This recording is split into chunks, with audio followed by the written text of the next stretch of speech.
Friends from the media, good afternoon.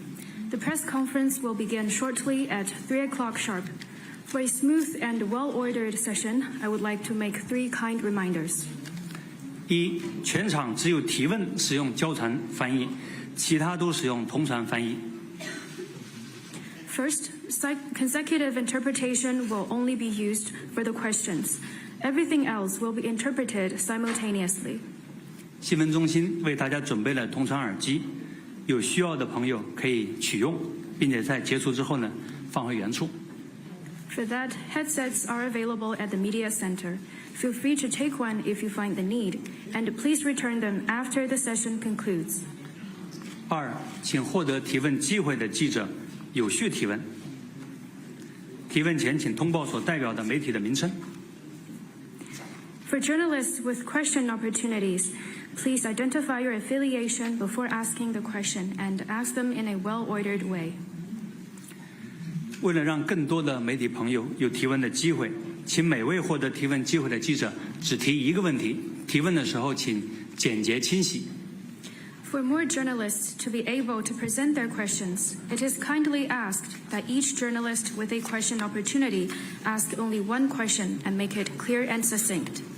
三，记者会进行期间，请关闭手机或者将手机的所有功能，包括多媒体功能等等，全部进检查确认，请不要在现场接听或者拨打电话。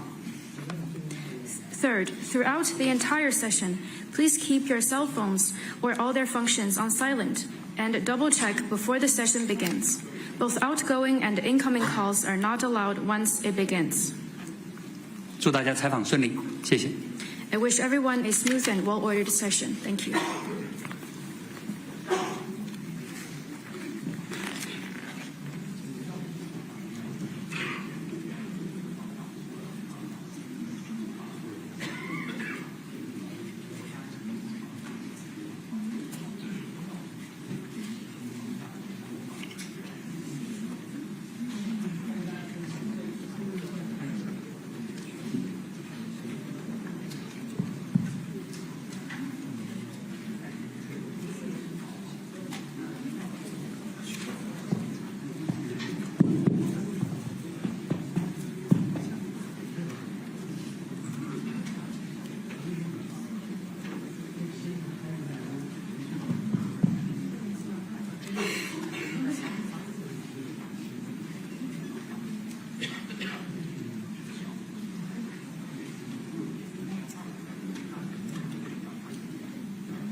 Friends from the press, good afternoon. Welcome to this press conference. We will be featuring people's livelihood issues. We are privileged to have with us today 4 speakers. They will take your questions on state policies and people's livelihood. They are Mr. Huai Jinpeng, Minister of Education; Ms. Wang Xiaoping, Minister of Human Resources and Social Security; Mr. Ni Hong, Minister of Housing and Urban Rural Development; and Mr. Wang Hesheng, Director of the National Administration of Disease Prevention and Control. Thank you. 直接开始提问。 Thank you. Now the floor is open for questions. 请北区第2排第1位女士提问，谢谢。谢谢主持人，我是中国教育电视台的记者。我的问题想提给教育部的怀进鹏部长。那今年的心智生产力首次被写入到政府工作报告当中，而加快发展心智生产力是迫切的需要大批的拔尖创新人才。所以想请问教育部将采取怎样的举措来加强拔尖创新人才的培养呢？谢谢。Thank you. China Education Television. This year, the concept of new quality productive forces was written into the government work report for the first time. To develop new quality productive forces at a faster pace, a large number of first-class innovators are urgently needed. What steps will the Ministry of Education take to better cultivate such high-caliber talent? Thank you for these questions. New quality productive forces is a major theoretical innovation by General Secretary Xi Jinping for China's overall modernization drive. He gave a systematic elaboration on its content, relevance, and pathways during a recent group study, and stressed that we must further the reform of the S&T system, education system, and talent system to unclog the barriers restricting its development. This year's government work report also made relevant plans. Therefore, we in the education sector must better the system to train talent at home and cultivate top innovators. I agree with you that to develop new quality productive forces, we need a large number of top innovators. At the same time, to nurture and develop new quality productive forces, innovation is at core, and basic education is very important. Therefore, to develop these productive forces, we need top talent in basic disciplines that could lead innovation, but also outstanding engineers and skilled craftsmen that could serve new industrialization. We need not only scientists, but also first-class team leaders in science and innovation, as well as a large reserve of young scientists. We also need a large number of well-rounded younger generation. This is what is required, and this is the strength of China in developing such productive forces. We know that every trade has its master. Therefore, we must have China's own system to train talent at home so that we can give everyone the opportunity to contribute to national development. The new round of technological renovation and industrial transformation is accelerating. Therefore, we must have top talent because they are at the core of the competitiveness of a country, and they are important pillars supporting high-level S&T self-reliance. China's higher education is becoming more universally available with a gross enrollment rate of more than 60% and the world's largest scale.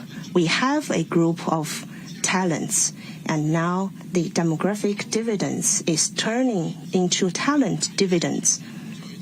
Therefore, to build China into a country leading in education and a world hub for talent and innovation, we must improve our ability to train talent at home, because this is very important and decisive in meeting the talent demand in developing new quality productive forces. We must proceed from what is most needed by the country and turn our advantage into real practice. This is a true test for our research and for our practical work. We must have the ability to discover, to support, and to evaluate top talent. And we need to support them at all stages of schooling. Therefore, we must first consolidate the basis. Therefore, we must focus on the nurturing of virtue. We will consolidate basic education and promote science education based on explorations, inspire students to embrace scientific spirit, and also give them more opportunities to practical explorations to encourage primary and secondary school students' curiosity, imagination, and desire to explore. We will also better connect basic education with higher education and put in place a mechanism that connects all stages of schooling. At the same time, we will give full play to the leading role of higher education, carry out comprehensive reform, and meet the demand of development and the society to have a better layout of disciplines and subjects, and to have a better system to train and evaluate talent, and have a better mechanism to train and nurture talents. In the reform of higher education, we will promote the diversified development of different universities to highlight their uniqueness. We know all kinds of talents in different areas are all needed in China's development. Therefore, such a comprehensive reform is very important, because we will train not only elites but also the general public. We will encourage different universities to expand their advantages and focus on basic disciplines, interdiscipline majors, and other subjects that are most needed by the country, including basic science and engineering. And also, we will focus on the training of doctors and scientists that are also very important to social and economic development, better integrate education sector and the industries. We will also focus on the main industries and the main development and strategies of the country. In terms of the transfer of research outcomes, we will enhance interdepartmental cooperation and be creative in discovering and training talents.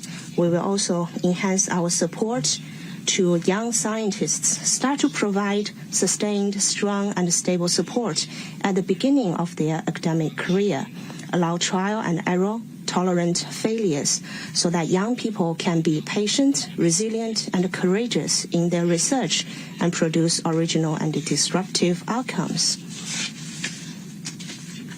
We hope that they could make unswerving efforts. They will be able to crack the hard nut, because this is the way for them to achieve success. At the same time, we will also lay out regional technology transfer and transformation centers to provide opportunities for young professionals to sharpen their tools.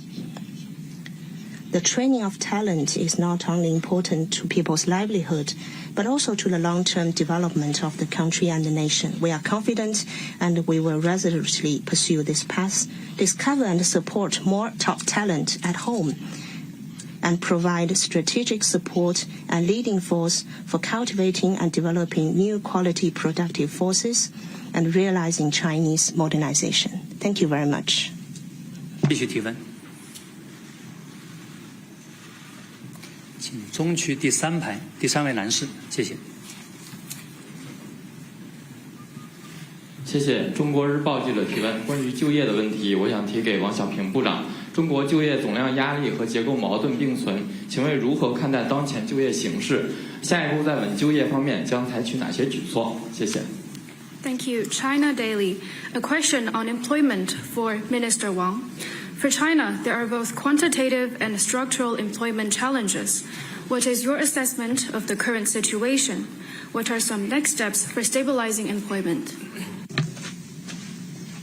Thank you for this question. Your question is actually about an overview of China's employment and our plans. China is a developing country with a large population. Employment concerns people's livelihood and the overall economic and social development. The CPC Central Committee, with Comrade Xi Jinping at its core, takes stabilizing and increasing employment as a priority and places strategic importance on it.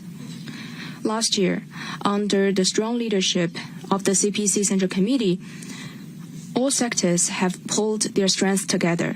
Employment situation in China has continued to improve and maintained overall stability. Over 12.44 million new urban jobs were created. The surveyed urban unemployment rate was 5.2% on average. Over 33 million people lifted out of poverty found new jobs last year. We have met our targets, improved people's livelihoods, and stabilized social expectations. Based on what we saw so far this year, employment was off to a good start. Enterprises resumed production, and migrant workers traveled back to work in a steady and orderly manner. Job markets are more vibrant, and job demands for professionals in AI and big data, people working in the service sector such as elderly care, hospitality, culture and tourism, as well as demands from micro and small-sized companies are increasing. And also demands for skilled workers are on the rise. Those changes are fueled by China's economic recovery and the unleashing of potential in service consumption. They also reflect the upgrading of traditional industries and development of new quality productive forces. The fundamentals sustaining China's long-term economic growth remain unchanged and has a solid foundation for high-quality development. We are in a good position to ensure employment, and we are confident in doing so. But we must also be aware of the pressure from increasing new entrants into the workforce and structural issues. Some people still face difficulty in finding jobs. More efforts need to be made to keep employment stable. Regarding this year's work, plans have already been laid out in the government work report. NPC deputies and CPPCC members also gave their valuable suggestions. We will work with relevant departments to implement the decisions made in the government work report, redouble our efforts to prioritize employment, do our best to stabilize employment, improve people's well-being, and promote development. We will focus on the following 5 aspects.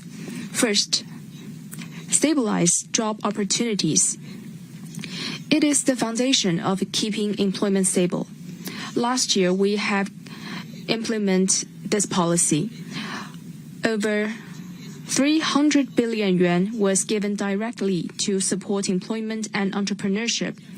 This year, we will implement and improve policies on unemployment insurance premium refunds, special loans, and employment and social insurance subsidies, so as to better unleash policy dividends.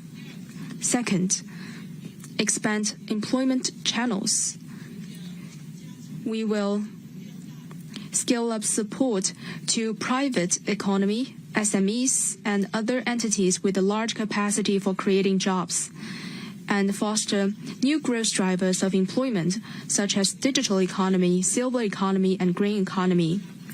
We will continue to provide more support in terms of loans, tax and fees reduction, and venues, and boost employment by encouraging entrepreneurship. We will support and expand channels for flexible employment by encouraging the over 6,900 retail entities to help match supply with demand. Third, improve workers' skills. It is the key to addressing structural issues in employment. In recent years, our government has provided 18 million training opportunities, which increased the number of skilled workers. We will prioritize areas such as smart manufacturing, modern services, and elderly care, and launch training programs at a large scale. Fourth, provide better services. It is a key step to match supply with demand. Since the start of this year, 32,000 job fairs were held under the Spring Breeze Action Program, up by 20% year-on-year. And we arranged chartered railways and flights to help 880,000 people to travel to these events. We will arrange more job fairs of different kinds targeted at different groups to keep the good momentum and keep the job market vibrant. We will promote the model of big data plus door-to-door visits, set up service stations near people's homes, so as to provide efficient, convenient, and targeted services for the people. Fifth, support key groups. Over 11.79 million students are due to graduate from college this year. We will step up policy measures to promote employment for youth, expand market-based avenues, stabilize public sector employment, and improve guidance on employment and entrepreneurship. We will work earnestly to support employment of key groups such as ex-service members, migrant workers, and people with disabilities, and meet their basic living needs. At the same time, we will work with relevant departments to further regulate the human resources market, foster harmonious labor relations, ensure that migrant workers get paid on time, protect workers' lawful rights, and create an equal and sound environment. Thank you. 请大家继续提问。请南区第二排第二位女士，谢谢。你好，我是马来西亚新洲日报的记者。我的问题是想提给倪部长。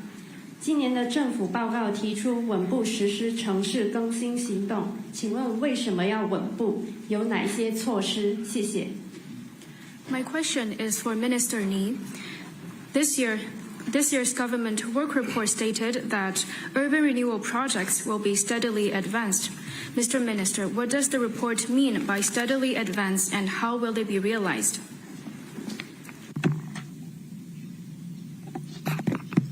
Thank you for your question. Urban renewal is a sure path of urbanization. and an important move to advance urban high-quality development. The aim of urban renewal projects is to make cities more livable, resilient, and smarter. It's also about enabling a more convenient, relaxing, and happier life for the people. This year's government's work report proposes to steadily advance urban renewal projects. On steadily, my understanding is that it means following the main principles laid out in this year's report, and that is pursuing progress while ensuring stability, promoting stability through progress, and establishing the new before abolishing the old. So how are we going to put that into practice? I think there are two aspects. To begin with, there are two things we need to keep in mind with regard to the principles. First, we need to keep in mind what General Secretary Xi Jinping said, that people's cities are built by the people and for the people. In this spirit, we will put people at the center and truly deliver on our well-being policies to meet people's needs. Second, we will learn from history, follow the natural course of things, and respect science. We will base our policies on realities, think matters through, and take concrete actions. And we need to both do our utmost and act in accordance with our capacities. As for what we should do, there are also 2 points. First off, we need to carry out body checks for cities and identify the problems. Just like human beings, cities are also alive. People need body checks for their health, and so do cities. So how to examine a city? I think at least 2 things should be kept in mind. First is that we need to be problem-oriented, starting from houses to neighborhoods and to communities and cities. We will search for the pressing issues that concern people the most. And secondly, we also need to be focused on our goals and look for things that affect the city's competitiveness, accommodation capacity, and sustainability. The problems identified during these party checks will serve as the priorities in our urban renewal projects. So, secondly, the second thing is that we need to cut to the chase and resolve key issues. That includes 3 groups of projects. The first group concerns people's well-being. The report laid out the plan to resolve problems like installing elevators and parking shortages in old residential compounds, and develop barrier-free and age-friendly facilities. Our plan is to renovate another 50,000 old residential compounds this year and build a group of communities with well-developed service facilities. I also wish to take this opportunity to brief you on our work last year. Last year, about 66,000 urban renewal projects were carried out nationwide, with a total of 2.6 trillion yuan of investment. Among them, 53,000 old residential compounds started renovation, benefiting over 22 million people. 36,000 elevators were installed. 850,000 parking spots were built. And 21,000 elderly care, child care, and other community service facilities were set up. About 100,000 kilometers of pipelines, like gas pipelines, were renovated. Over 4,100 pocket parks were built.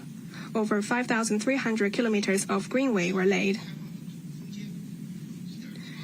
And 11,000 square kilometers of open space of lawns were created. It's often these small things that constitute the weighty theme of people's well-being. None of these work is easy. Like installing elevators, it's not easy to get the residents to see eye to eye, and nor is it easy to find the right spot for building parking lots. Many issues we face are dilemmas. But however difficulty they might be, as long as the people need it, we will think out ways to resolve each and every one of these problems without fail, to the benefit of the people. Just like our friends from the press asked me, we need to solve these problems. To do that, we have our traditional wisdom of good neighborliness. We watch out for each other and help each other out. We need to follow that tradition and truly deliver on all these well-being projects. The second group of projects is important, although invisible to our eyes. According to the report, we will move faster to improve underground pipeline networks. This year, we will continue to renovate aged pipelines for gas and water supply, drainage, and heating, with an annual target of more than 100,000 kilometers. Underground pipelines are important projects that, though do not meet our eyes, bear on the well-being of the people. We ask the local governments to do their utmost with all their heart and ensure their quality. The third group is safety projects. The report proposed the building of livable, resilient, and smart cities. As I understand it, neither of these three features can do without having safety as the basis. On boosting this safetyness, we plan on doing the following two things.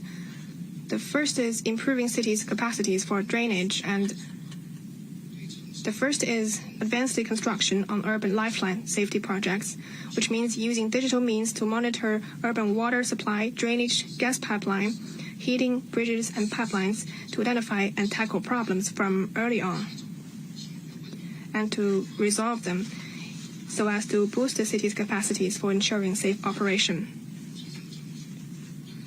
Secondly, we need to boost our capacity to help cities improve their drainage system. We plan to start addressing waterlogging problems at more than 1,000 locations in 100 cities. We will faithfully implement the decisions and plans of the Party Central Committee, steadily advance urban renewal projects, and strive for new progress in urban high-quality development. Thank you.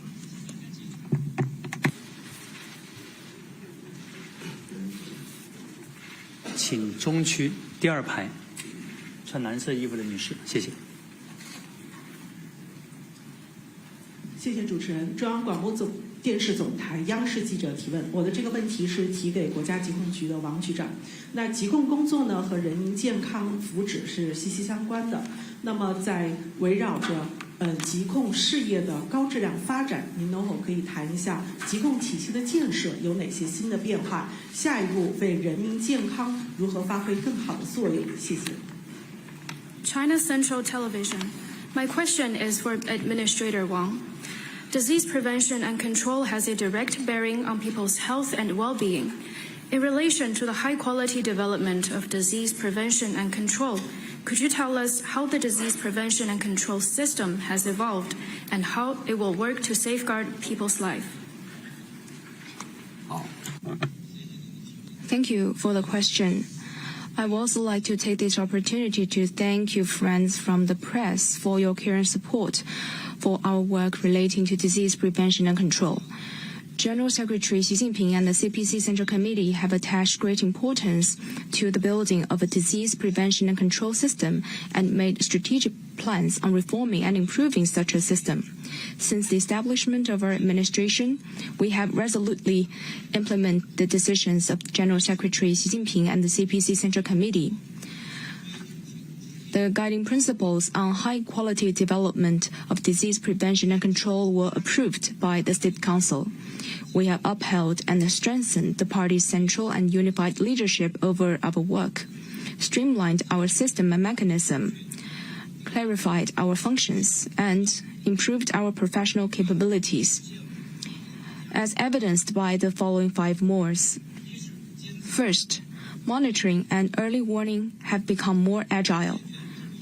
We have made continued efforts to streamline systems, expand monitoring channels, regulate early warning, and improve professional capabilities. We have established and improved the data-driven monitoring and early warning system for infectious diseases, with subsystems including Sentinel Hospital, virus mutation monitoring, and urban sewage monitoring system. We have increased information and data sharing with other departments.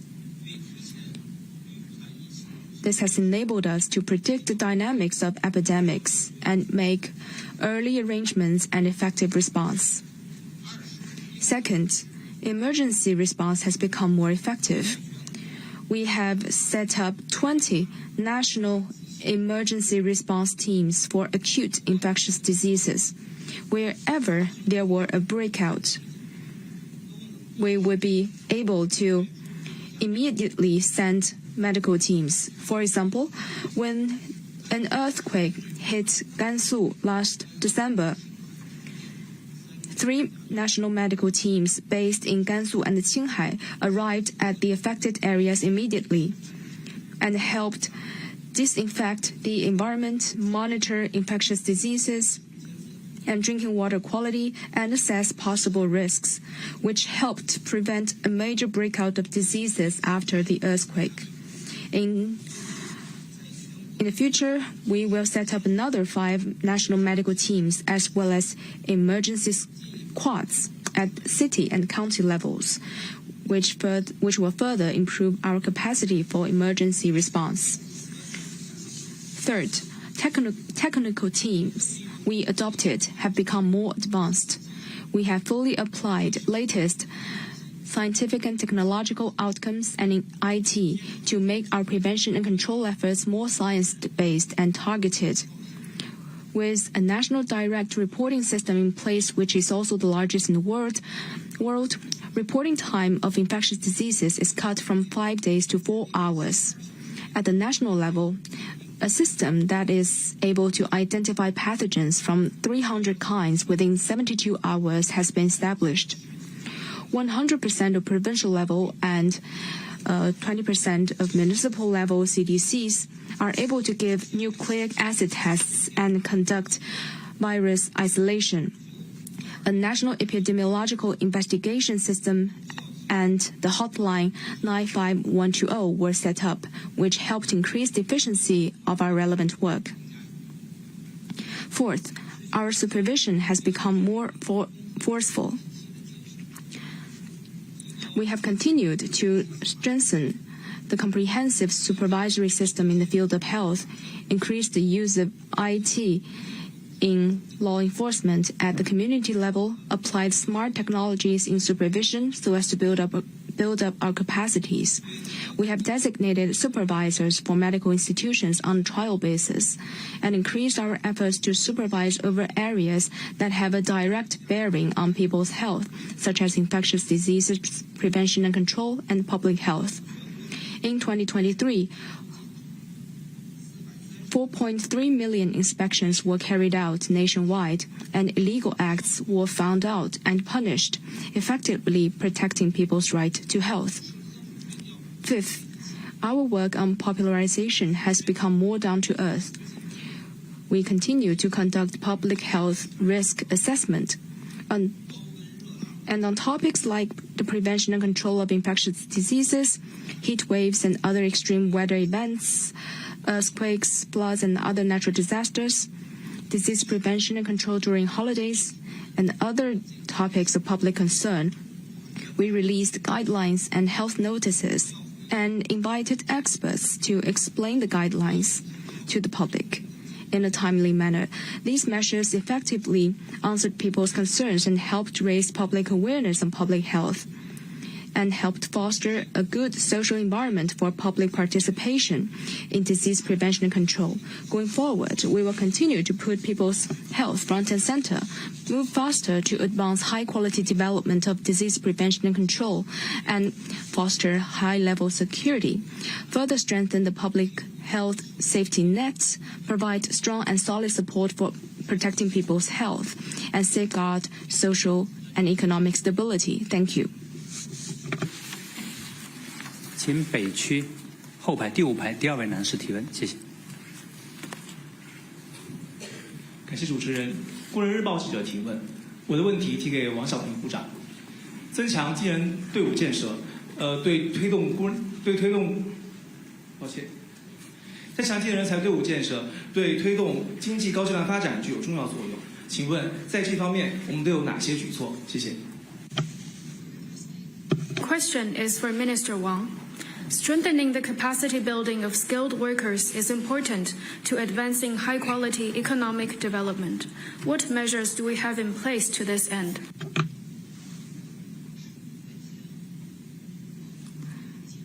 Thank you for your interest in this field of work. Capacity building of skilled workers is an important pathway for human resources development and a key measure to address structural issues in employment. So far, there are over 200 million skilled workers in China and over 60 million highly skilled talent, which provides strong support to China's high-quality development. However, we still lack skilled workers for new industries, new models, and new driving forces. As well as technicians such as fitters, welders, and care workers. Training programs are still catching up with the changes in market demand and industrial development.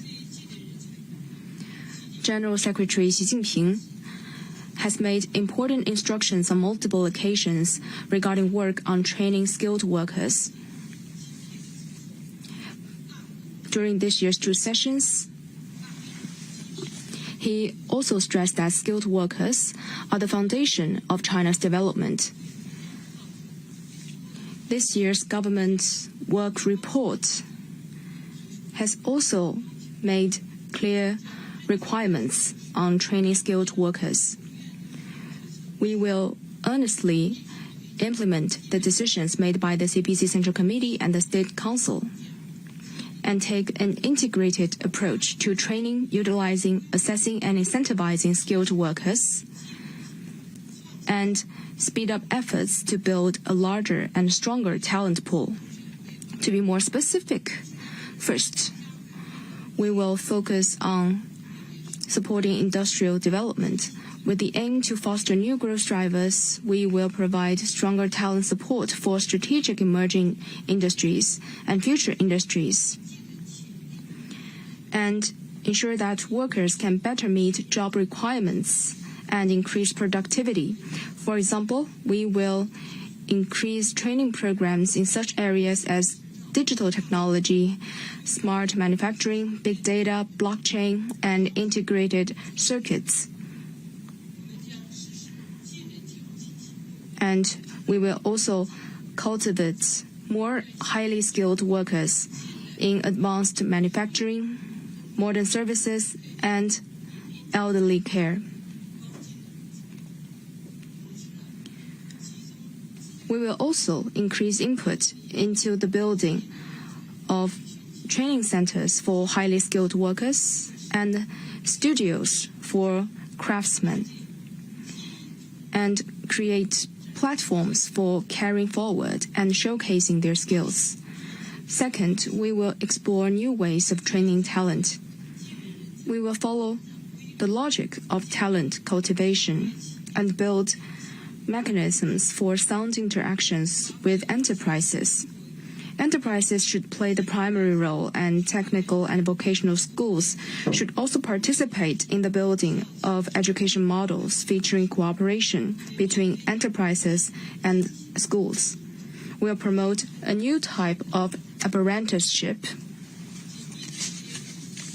foster a sound ecological system, and align with the demands of training highly skilled workers. Some localities have explored the training model where workers, once completing their courses, can acquire the needed skills and meet job requirements. Third, we will pave the way for career development. We will gradually remove the ceiling and expand channels for skilled workers to develop themselves. Incentivize young people to acquire new skills and find jobs in factories. Encourage enterprises to carry out independent evaluation on skilled workers fully implement the new professional title system with 8 technical titles in a bid to expand room for career development. We will expand areas where highly skilled workers and professional workers can develop in parallel and diversify the channels for career development. We will also provide more guidance on salary distribution for skilled workers in specific provinces and cities and raise their salaries. Fourth, we will create a sound environment. We will promote the spirit of model workers and craftsmen, foster a sound environment that supports the development of skilled workers, incentivize the public with awards and honors such as National Skills Award and National Technical Master Hand. We will organize various vocational skills competitions so as to inspire enthusiasm across the society for valuing and learning skills. Last year, we held the second National Vocational Skills Competition in Tianjin. The competition events covered 75% of industrial categories and attracted around 100,000 people to sign up for training and selection, which has produced positive social impact. This year, China will participate in the 47th World Skills Competition in France and will hold a series of national vocational skills competitions. We hope you will give more coverage on those events. Thank you. 请大家继续提问。请南区第3排第1位女士，谢谢。谢谢主持人，我是深圳卫视直新闻的记者。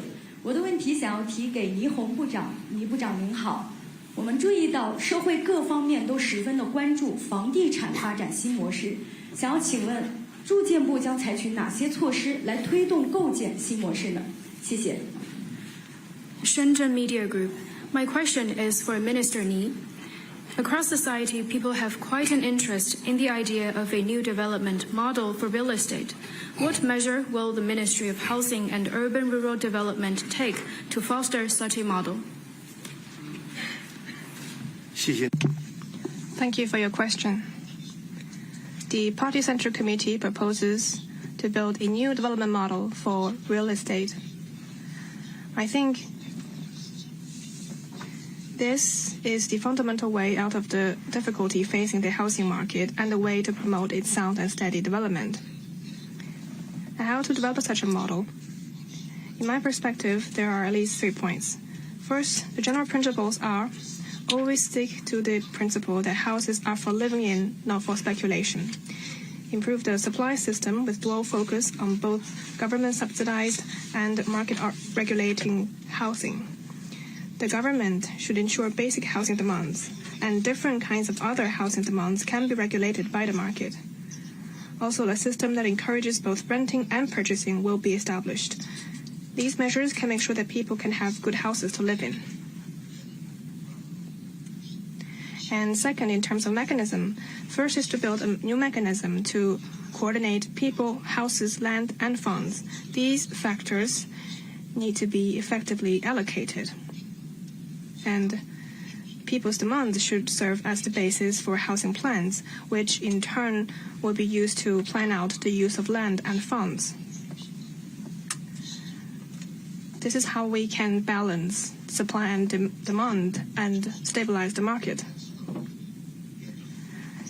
And this is implemented by guiding subnational regions to formulate housing development plans. And second, we will improve the whole process management mechanism of houses, starting from their development to construction, all the way to their maintenance and utilization. This is a very systematic undertaking. In terms of house supply, we need reforms in the basic systems of developing, funding, and selling commodity houses, and facilitate existing home sales in an orderly manner. And on housing utilization, we will speed up developing systems like house body checks, special funds for repairing houses, and house insurance, etc. Thirdly, in terms of implementation, there are two priorities. First, we will plan and build government-subsidized houses, advance the building of public infrastructure that can be used in both normal and emergency circumstances, and redevelop urban villages. These measures can both benefit the people and facilitate the transition. Planning and building government-subsidized houses is an important move to improve the residential housing system and its supply system. The key is to explore new ways to increase the number of government-subsidized houses for sale. Building public infrastructure that can be used in both normal and emergency circumstances is an important measure to coordinate development to make cities more resilient. The key is that these infrastructures should be necessary in normal circumstances and can come into use during emergencies. Renovating urban villages is a project that concerns people's well-being, that can solve their pressing needs. The focus is on eliminating security risks, improving living environment, promoting industrial upgrade, and high-quality urban development. Last year, the State Council released 3 guidelines in a row on these measures. This year, we will focus on launching constructions and ensuring quality and safety to produce tangible outcomes as quickly as possible. So that's the first aspect. The second aspect is that we will make great efforts to build good houses. At the end of the day, housing development aims to give people good houses to live in. So what are good houses then? Good houses can be built at any price level and come in different sizes. We will guide house designers to produce good designs and encourage companies to develop good products, materials, and equipment. We hope to see intersector cooperation so that green, low-carbon, smart, and safe houses will be built to let our people live healthily, conveniently, and safely. I hope that under this new model, the real estate companies can see that in the future, they will have to compete for higher quality, more advanced technology, and better services. Whoever can seize the opportunities to make that transition, whoever can build good houses and provide good services, will win the market, secure its development, and enjoy a bright future. Thank you. 请中区第4排第2位女士，谢谢。谢谢主持人，我是中国精神文明网记者。我的问题想提给教育部怀部长。今年我国将开展基础教育扩优体制行动，请问教育部将采取什么措施来落实这个行动，努力满足人民群众对上好学的期盼？谢谢。Wenming.cn. My question is for Minister Huai. This year, China will launch an initiative to upgrade basic education. What measures will the Ministry of Education adopt to deliver on that, so as to meet people's expectations for a good education? Thank you for this question. Let me start by first sharing with you some numbers in China's education. China's basic education has the largest scale in the world. Now, we have altogether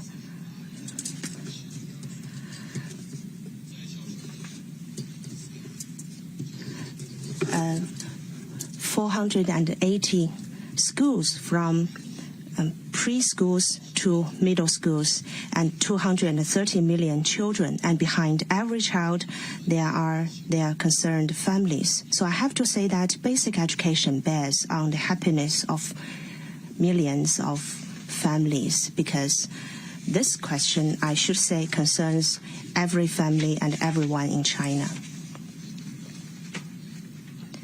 China took only a little over 20 years to make compulsory education universally available, which took developed countries over 100 years. We are the first among the 9 most populous developing countries to have a nationwide 9-year compulsory education. Over the past decade, historic achievements and structural changes have taken place in China's basic education. The availability of basic education at all stages of schooling has reached or even passed the average of mid- and high-income countries, among which that of preschools and compulsory education have reached that of high-income countries. Last November, in Shanghai, working together with UNESCO and during the 42nd Conference of UNESCO, we established a UNESCO STEM Institute. So all the 4 disciplines of STEM are very important to the Chinese people. This institute is the first established by UNESCO outside European countries and outside the United States. So it will boost our development of STEM-related disciplines in China. General Secretary Xi Jinping stressed that people's aspirations to live a better life must always be the focus of our efforts. China's basic education has entered a new stage toward better quality. People are urgently looking for good education, and this year's government work report also launched an initiative to upgrade basic education. In my analysis, to upgrade basic education means that we should further enhance its quality and make the pie of quality resources bigger so that it can benefit more children in a more equitable manner, so that we can truly move from ensuring only access to education to access to good education. What are the ways? I will elaborate in 5 areas. First, we will optimize the layout.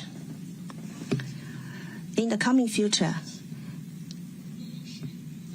we will adapt to the changes of demography as well as new urbanization. Therefore, we are working on the establishment of a monitoring and early warning system for changes in the school-age population at the county level to optimize education resources in urban and rural areas and improve the conditions of rural boarding schools and some underdeveloped urban schools.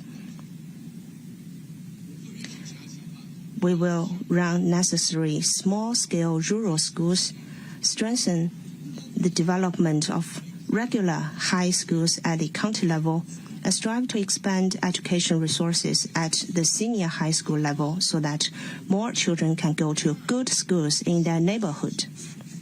Second, we will further increase quality learning opportunities. We will continue to improve the conditions of underdeveloped schools in central and western regions. At the same time, we will build a batch of new quality schools, expand the enrollment of existing quality schools, conglomerate a group of schools, and pair up a group of rural and urban schools.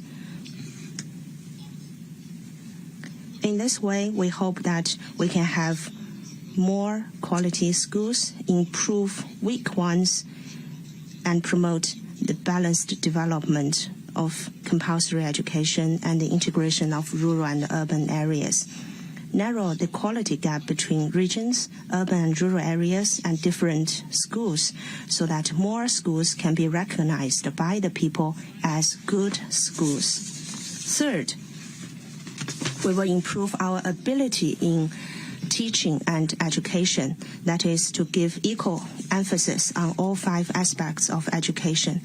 build a system that comprehensively cultivates morality, intellectual ability, physical fitness, aesthetics, and labor skills, to have good textbooks, to enhance science education while reducing unnecessary burdens of students, encourage reading among young people, ensure that students have 1 hour of physical exercise every day and sufficient recess activities, train their labor skills and habit, and take effective measures to try to have fewer students that have glasses, fewer students that are overweight, and improve their mental health, to reduce students' unnecessary burdens and promote the all-round development and healthy growth of students.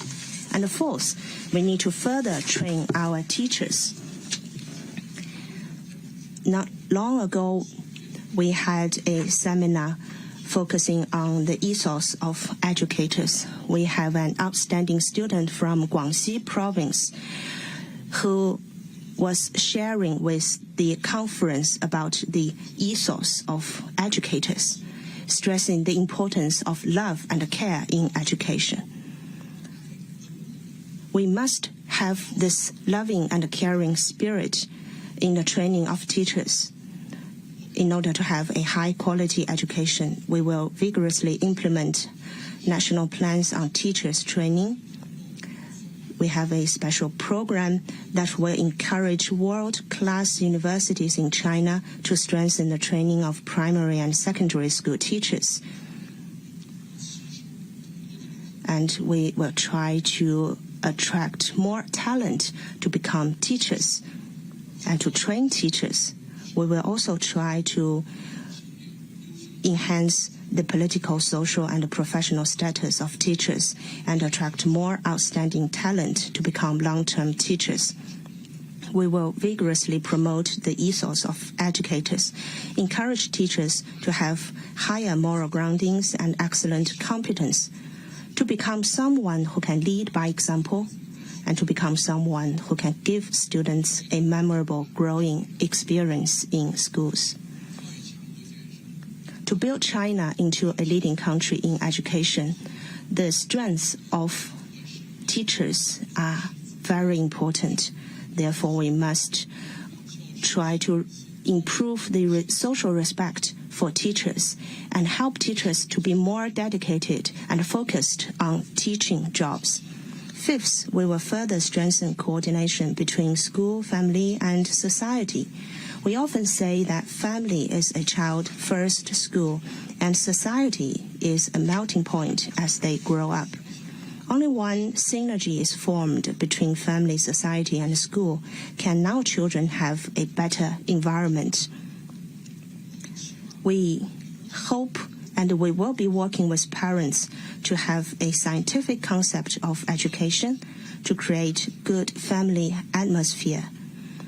We will mobilize best resources from the society to expand students' experience, to have more quality resources to help students and to train their abilities and test their resilience. In this way, our children can grow up happy and healthy with the care and the support from the whole society. Cooperation between family, school, and society are all very important in the future of our children. And such cooperation is also very important in the quality development of China's basic education.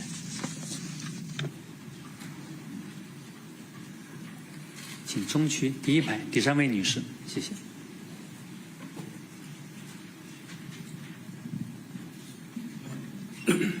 南方周末记者提问，我的问题提给王贺胜局长。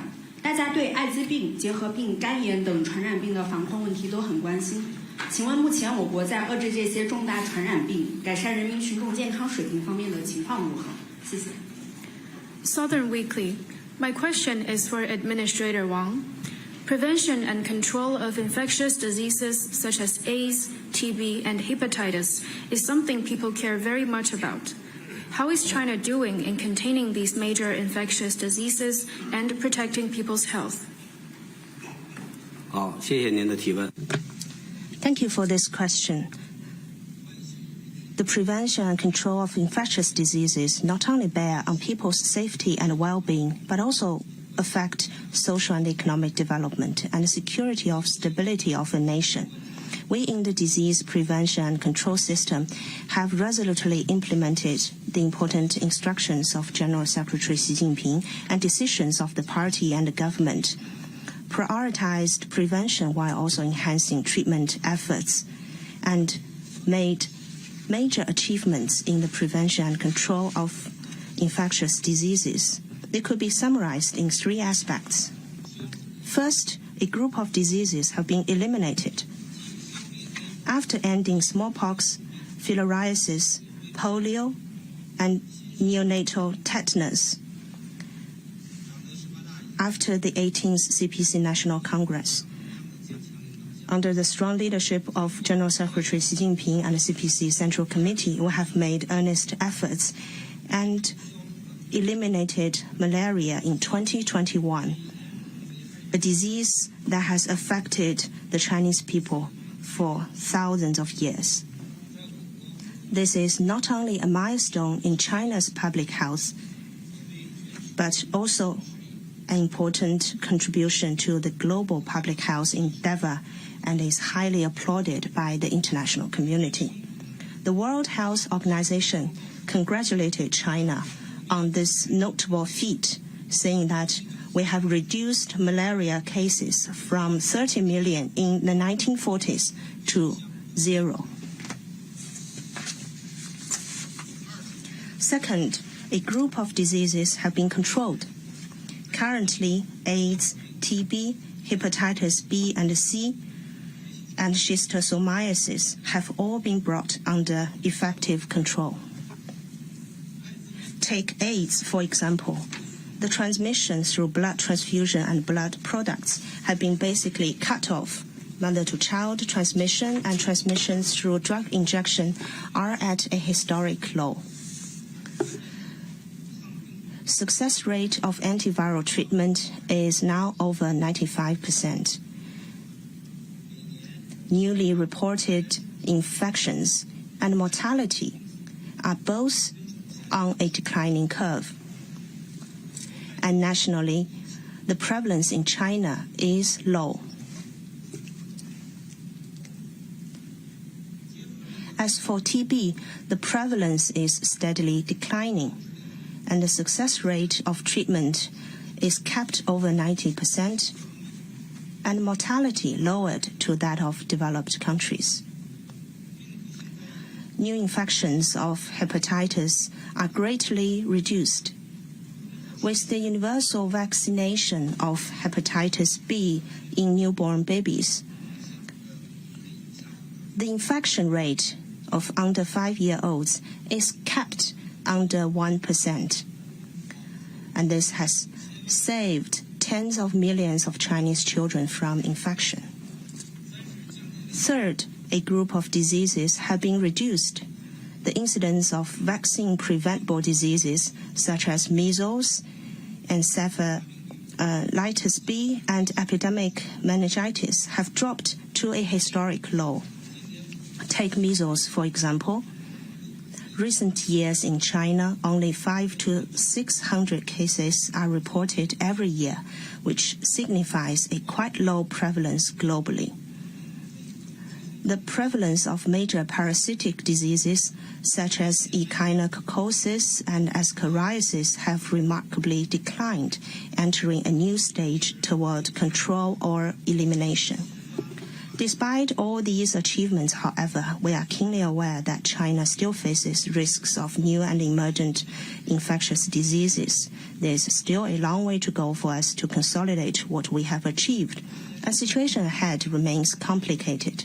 This year's government work report emphasized that we must prevent and control key infectious diseases. We will continue to earnestly implement the instructions and decisions, draw experience and lessons from the past, improve the system, upgrade strategies and plans, consolidate the achievements, and try our utmost to reduce the threat of infectious diseases on people's health and social and economic development. 请北区中间的这位男士举手。对，谢谢。谢谢主持人。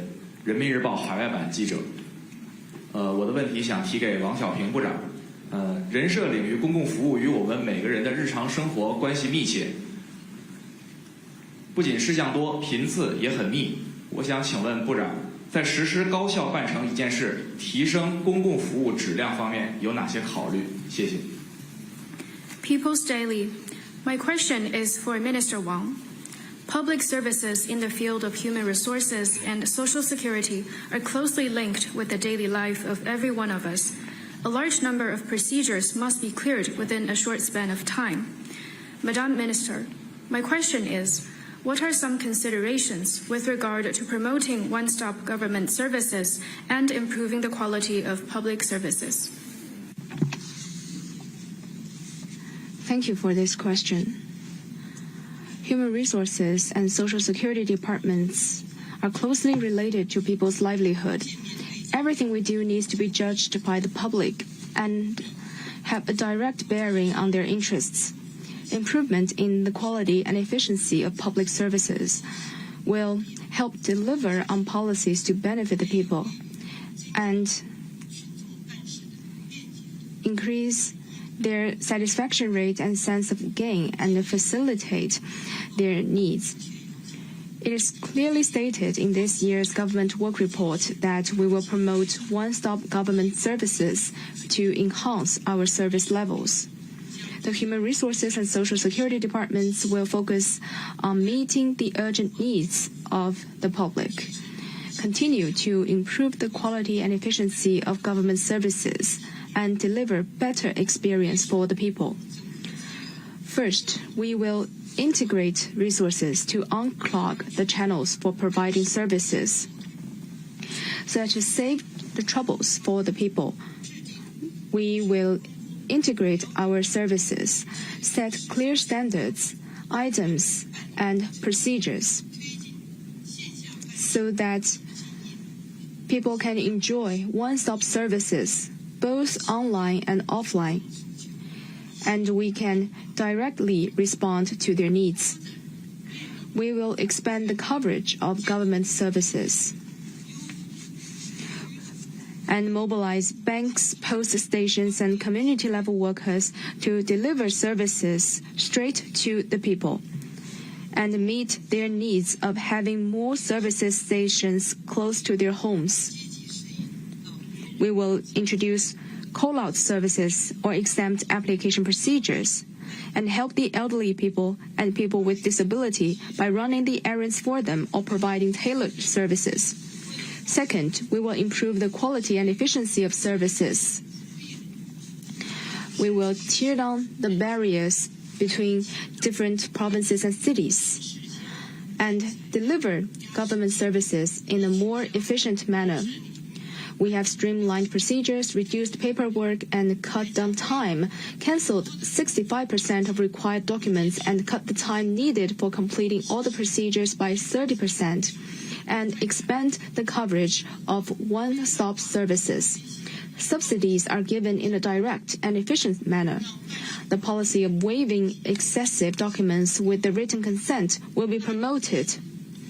We will also provide more interprovincial government services by leveraging platforms such as the National Human Resources and Social Security Government Services and the National Social Insurance Public Services. 40 types of interprovincial services were open to the public in such areas as innovation and entrepreneurship, social security, and talent cultivation. We will continue to increase such services and make those services more accessible. Third, we will use digital technologies to provide smart services. We will fully apply digital technologies in work relating to human resources and social security and accelerate the building of an integrated information platform that uses digital and smart technologies.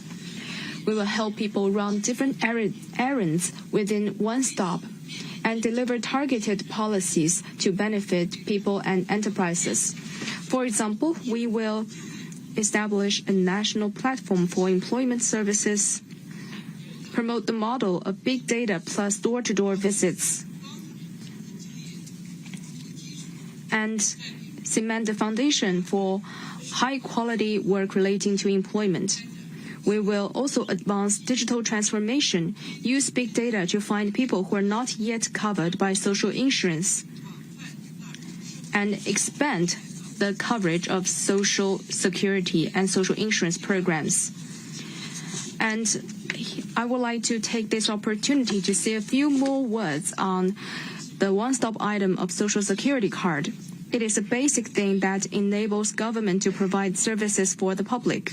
So far, 98% of the people in China has one, and 970 million have e-cards. In 2023, e-cards met 15.1 billion service requests. It covers a wide range of services, including government, medical, transportation, culture, and tourism services. We will work with relevant departments to provide more thoughtfully designed services, promote digitalization, and increase the use of all-in-one cards in cities, provinces, and the whole country, so that people can run their errands more conveniently. In a nutshell, we will continue to improve our work, provide more heartwarming services in a more efficient manner, and deliver tangible benefits to the people. Thank you. 请大家继续提问。请蓝区第6排第2位女士，谢谢。谢谢主持人。大家好，我是香港星岛日报记者，我的提问是提给怀进鹏部长的。我们注意到今年初中国召开了世界数字教育大会，取得了良好的反响。您也发表了数字教育应用共享创新的主旨演讲，提出了用数字之光开启那个希望之门的愿景。请问下一步数字教育将采取哪些重大的举措呢？谢谢。好，谢谢这位。Singtao Daily. My question is for Minister Huai. The World Digital Education Conference held in China earlier this year was a great success. Mr. Minister, in your keynote speech titled Promoting Joint Application, Sharing and Innovation of Digital Education, you called for illuminating the way forward with the light of digital technology. What are some major steps the Ministry of Education will take to advance digital education? 谢谢。 Thank you for this question from our friend from Hong Kong. I wish to first thank you for following the World Digital Education Conference. This is indeed an important international exchange platform. It is also a platform for cooperation. Digital education is an important part of China's overall digitalization. It is also an important breakthrough point to open up new fields in education and shape our advantages. In this way, with digitalization, we could provide better quality education. Over the years, efforts have been made to put in place a national platform called Smart Education China, and we have implemented a national strategy on digital education. All these efforts are aimed to pool all the resources possible, all the quality resources for better education. We hope this platform could provide public services non-stop, like a 24/7 supermarket. We can all recall that during the COVID-19 pandemic, China started large-scale online teaching so that when schools close, schooling is not stopped. And this has ensured that under special circumstances in China, where we have the largest group of students, they were able to continue their education without being affected by a large pandemic. This platform was used during the pandemic, as now we enter a new phase of pandemic response after an in-depth analysis of the changes in global education trend and the development of global education.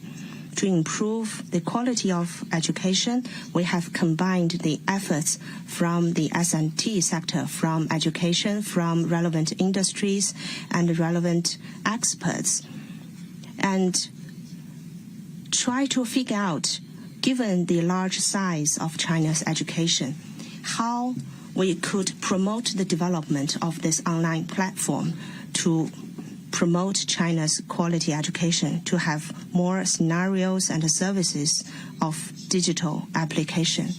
You may know that I have been working in ICT area for many years, and after that I've also been working in education for many years.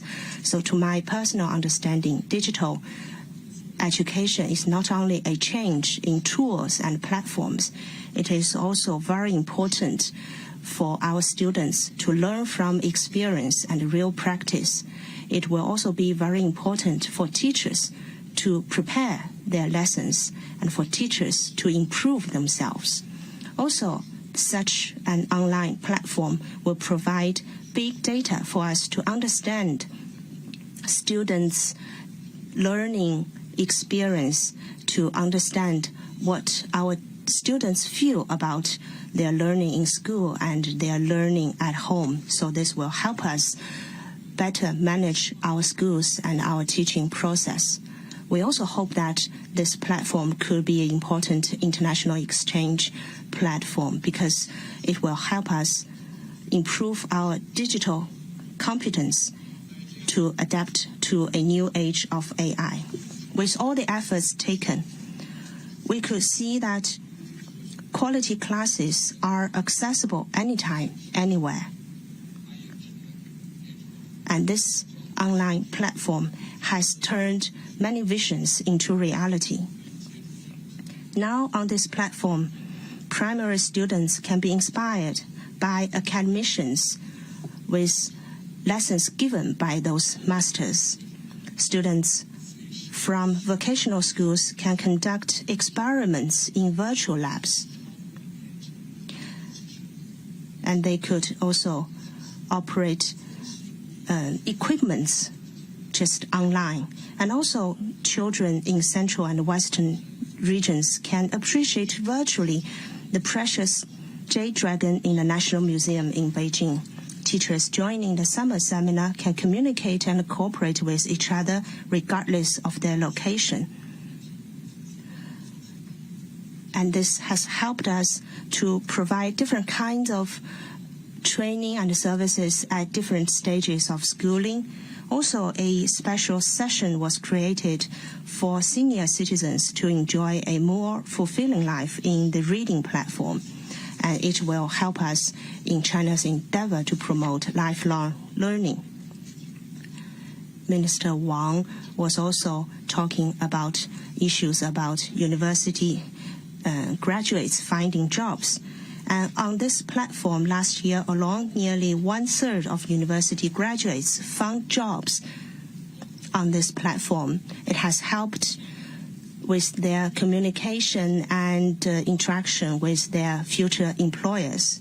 So I'm confident that this platform has become the most important public good in education. It provides very good services to students, teachers, and schools. Last year, in October, I visited a school in Xihaigu in Ningxia. this is a very remote place in China, and I was glad to see that with computers connected, pupils in this place can attend the same class with students in Beijing. So students from these two areas can learn the same lesson, can discuss on the same subject.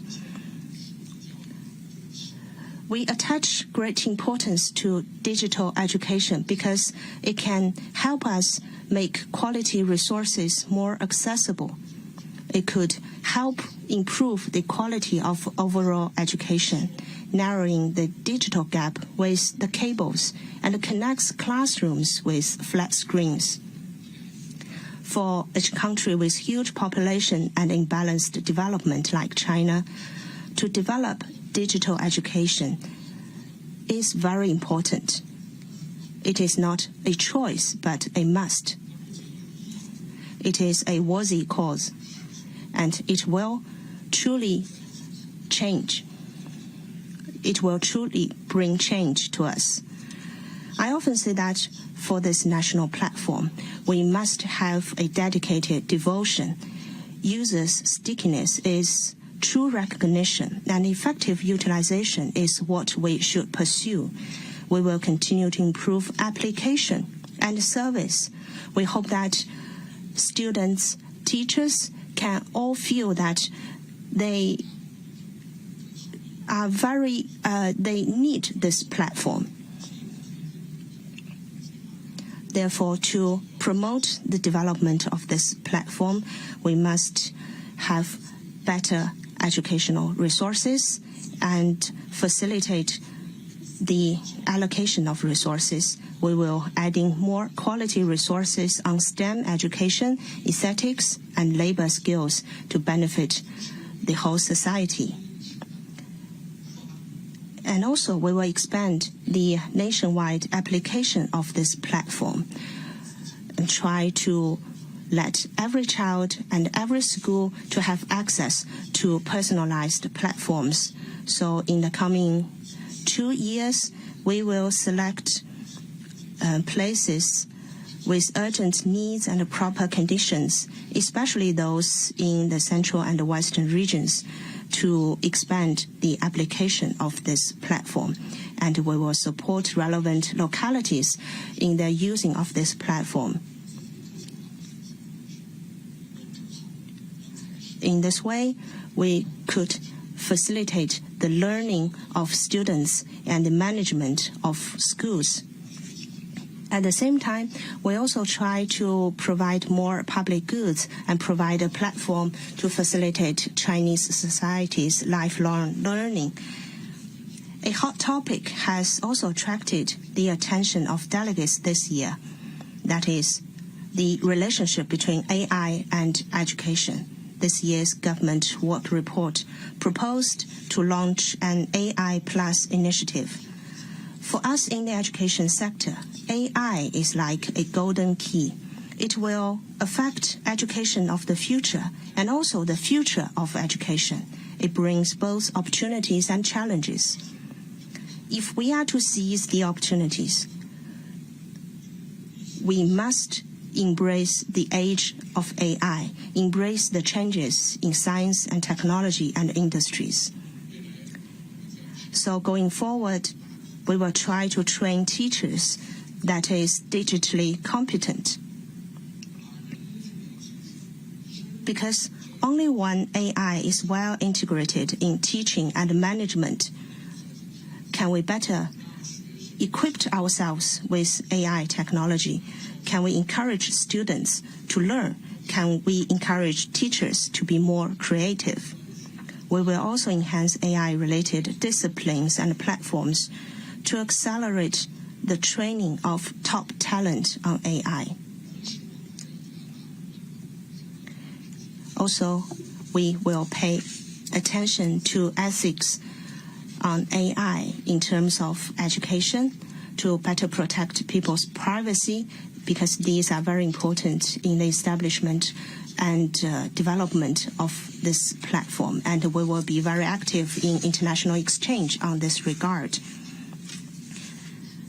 Our purpose is to help everyone of the society to live better in the AI age.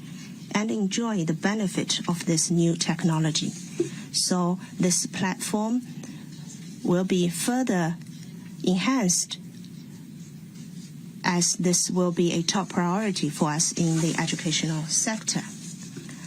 And let me stress that education in China must and will always be open, and digital education will always be open.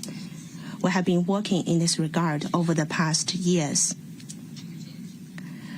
So this platform, the Smart Education of China, has launched an international version with different language versions. It has also won the UNESCO ICT in Education Prize last year. This is a top prize in education ICT. It shows that this platform is very relevant, and also it will be very important for future development. Many countries have reached us and have expressed their willingness to learn and cooperate. So we will further enhance international exchanges in this regard and deepen research with the support of the UNESCO Institute for STEM Education in Shanghai. We will also enhance our cooperation on multilateral and bilateral channels to find better and more quality resources for talent training. We will try to provide China's proposal to the development of international digital education. As for China's digital education platform, we will try to make it first integrated, second to make it intelligent, and third to make it international. So the three keywords are integrated, intelligent, and international, 3 I's. I hope with our efforts, digital education in China can adapt to the changes of education, can better support Chinese modernization. The door has been opened, and we will move forward and try to make better contributions to the development of the country and development of the society. Thank you. 请中区第5排第1位男士，谢谢。谢谢主持人，我是来自澳门澳广市的记者。我提出的问题是关于疾病防控的。近日，世界卫生组织总干事谭德赛就 X 疾病爆发的可能性发出警告信，宣称新的变异体和流行病的爆发只是时间的问题，而不是是否会爆发的问题。请问该如何看待 X 疾病？如何防范 X 疾病可能带给我们的一些危害呢？谢谢。TDM, I have a question on disease prevention and control for Administrator Wang.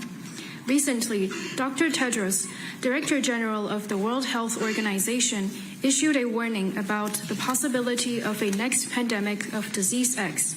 He believes that the next pandemic caused by a new pathogen is a matter of when, not if. What is your view on a disease X, and what should be done to fend off the potential risks of such a disease?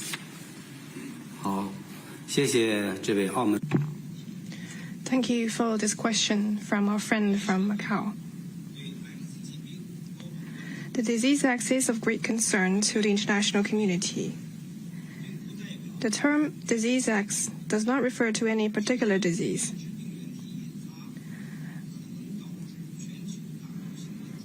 Disease X is an infectious disease caused by an unknown pathogen that can potentially cause a global pandemic.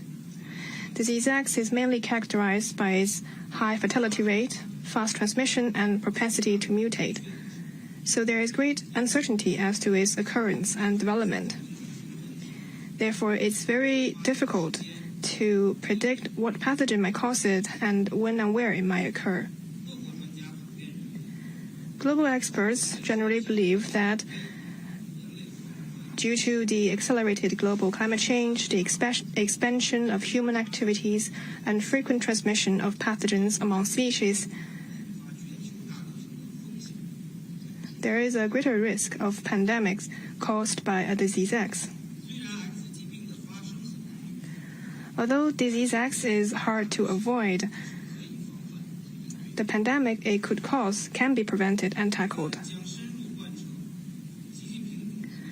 We will faithfully implement the important remarks by General Secretary Xi Jinping on a holistic approach to national security, know what the worst-case scenarios are, carefully study and work and learn from the experience we've got in handling COVID-19, and work with relevant authorities to boost preparedness. To win a battle, one needs to take preemptive moves. So we need to use better preparedness to offset the uncertainty of a pandemic. First step, we will build and improve a system of law and regulations, carry out disease prevention and control according to law, improve resource allocation, and the mechanism to shift between normal operation and emergency response. Second, we will build and improve a multi-channel monitoring and early warning system and strengthen risk assessment on infectious diseases to identify them early on. Third, we will build and improve the system of emergency plans, organize more simulation exercises for emergency teams, and stockpile relevant supplies to boost our capacities for handling emergencies. Fourth, we will build and improve a system for science-based response, increase R&D input, and advance prospective studies on pandemics caused by infectious diseases so that our response measures are based on solid science. Fifth, we will build and improve the system for public participation in disease prevention and control, improve the joint working mechanism between authorities, and widely engage with the public to comprehensively raise their awareness of public health and boost their capacities for disease prevention and control. Infectious diseases are not confined by borders. Preventing and addressing pandemic requires the concerted effort from the entire international community. China will take an active part in the global public health governance, advance cooperation with the WHO and other international organizations and with other countries, and actively participate in concluding a pandemic treaty and revising the International Health Regulations 2005, thereby contributing Chinese wisdom and the strength to building a community of health for all. Thank you. 请第一排第四位女士，谢谢。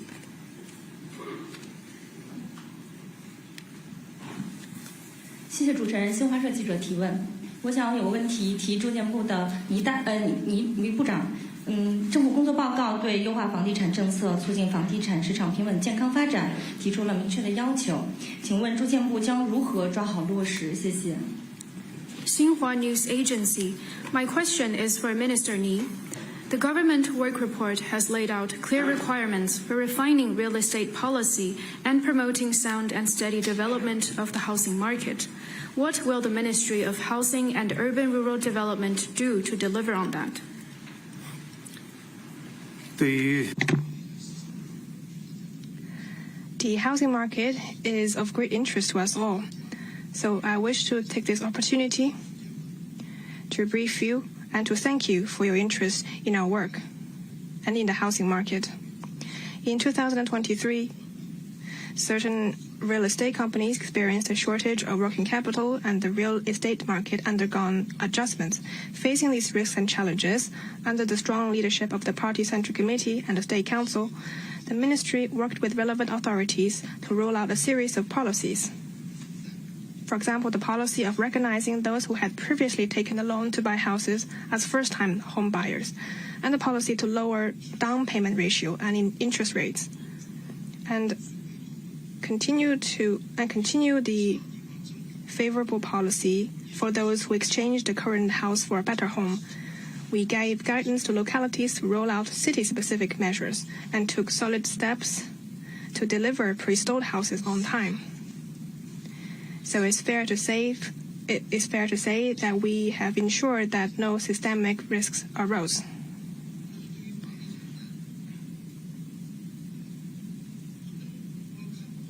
However, with regard to the housing market, we should not only look at the short term. More important is the medium and long term. The housing market is undergoing a transition. the task of effecting a transition and adjustment and stabilizing the market is still daunting. But judging from the development process of urbanization and the existing of over 30 billion square meters of existing houses to be upgraded, we still have a huge potential in the transition of the real estate sector. We need to firm up confidence and solve problems as they come our way. In this way, we will be able to promote the sound and steady development of the housing market. On implementing the plans in the report, we will focus on stabilizing the market, forestalling risks, and facilitating the transition, and work in these three priorities. First is stabilizing the market. We give guidance to municipal governments to make good use of their discretion over regulation. Houses are immovable properties.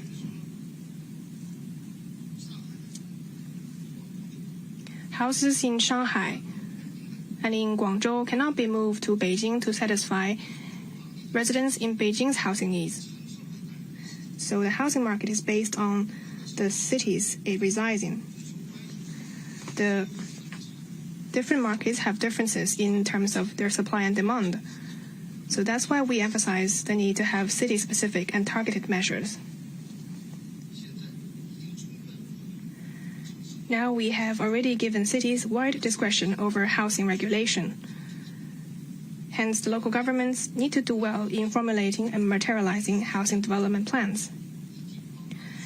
Consider their respective needs and refine relevant policies and refine housing policies and stabilize the market. The second is to forestall risks. We will support the reasonable financing needs of housing companies of different types of ownership.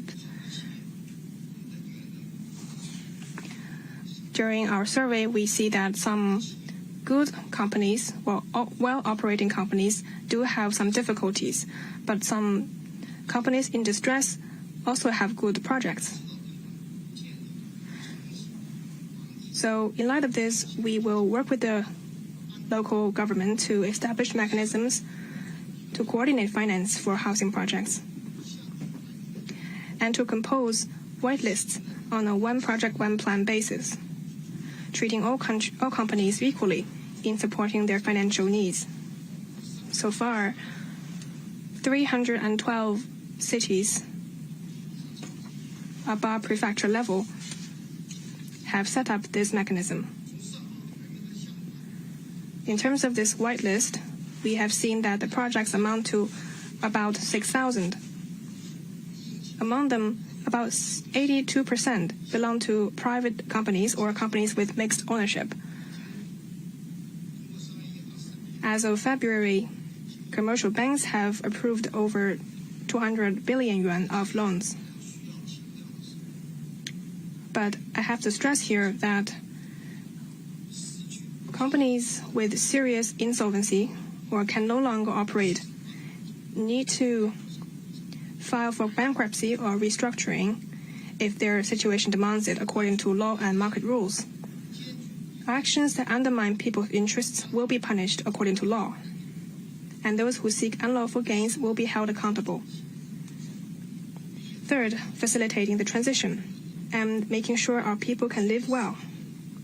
Last November, General Secretary Xi Jinping visited a residential compound in Shanghai called Home of City Builders and Managers in the New Era. He emphasized that cities not only need to grow, but also need to care for the people. We need to make sure that new urban residents can come, stay, have a good life, and establish themselves in the city. General Secretary's profound love and care for the people is indeed touching and inspiring. We will bear in mind his words, focus on building government-subsidized homes, both for renting and for sale, provide diverse choices of home types, such as a dormitory-style room, a single room, or a suite, and strive to give new urban residents, young people, and migrant workers places to live in. In this way, they will be well established in the city to fight for their better life. Thank you. 到此结束，谢谢各位嘉宾，谢谢大家。 Friends from the media, in the interest of time, the press conference here concludes. Thank you, ministers and participants.